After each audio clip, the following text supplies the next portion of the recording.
Now the serpent was more subtle than any beast of the field which the Lord God had made.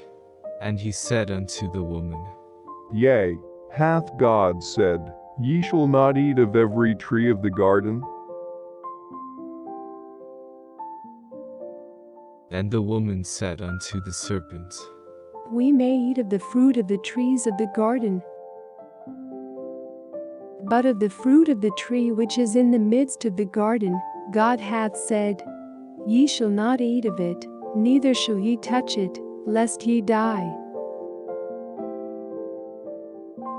And the serpent said unto the woman, Ye shall not surely die. For God doth know that in the day ye eat thereof, then your eyes shall be opened, and ye shall be as gods, knowing good and evil. And when the woman saw that the tree was good for food, and that it was pleasant to the eyes, and a tree to be desired to make one wise, she took of the fruit thereof, and did eat, and gave also unto her husband with her, and he did eat. And the eyes of them both were opened, and they knew that they were naked, and they sewed fig leaves together, and made themselves aprons. And they heard the voice of the Lord God walking in the garden in the cool of the day. And Adam and his wife hid themselves from the presence of the Lord God amongst the trees of the garden. And the Lord God called unto Adam, and said unto him, Where art thou? And he said, I heard thy voice in the garden, and I was afraid, because I was naked, and I hid myself.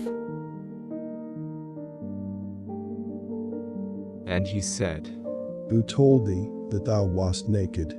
Hast thou eaten of the tree, whereof I commanded thee, that thou shouldest not eat? And the man said, The woman whom thou gavest to be with me, she gave me of the tree, and I did eat. And the Lord God said unto the woman, What is this that thou hast done? And the woman said, The serpent beguiled me, and I did eat. And the Lord God said unto the serpent, Because thou hast done this, thou art cursed above all cattle, and above every beast of the field. Upon thy belly shalt thou go, and dust shalt thou eat all the days of thy life. And I will put enmity between thee and the woman, and between thy seed and her seed. It shall bruise thy head, and thou shalt bruise his heel.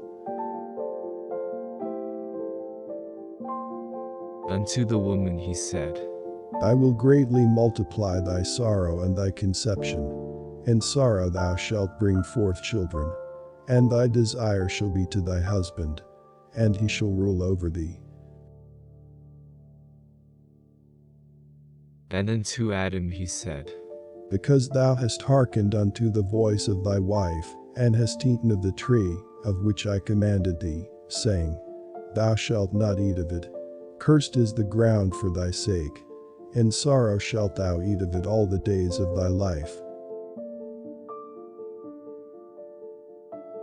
Thorns also and thistles shall it bring forth to thee, and thou shalt eat the herb of the field.